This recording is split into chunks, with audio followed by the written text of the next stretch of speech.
पेशावर में गुज़िश्ता रोज एहतजाज के दौरान पीटीआई कैंप जलाने पर तहरीक इंसाफ ने पीपल्स पार्टी रहनुमाओं पर मुकदमा दर्ज करवा दिया। पेशावर के शरकी पुलिस स्टेशन में पीटीआई कारकुन मोहम्मद आरिफ की मुद्दत में मुकदमा दर्ज किया गया।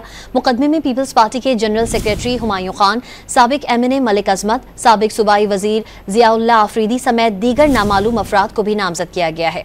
मुकदमे के मतन के मुताबिक पीटीआई कैंप को सूबाई सदर मोहम्मद अली बाचा की ईमा पर आग लगाई गई।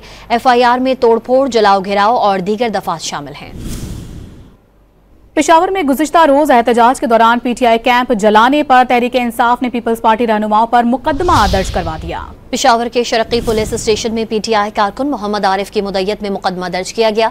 मुकदमे में पीपल्स पार्टी के जनरल सेक्रेटरी हुमायूं खान, साबिक एमएनए मलिक अजमत, साबिक सूबाई वजीर जियाउल्लाह आफरीदी समेत दीगर नामालूम अफराद को भी नामजद किया गया है।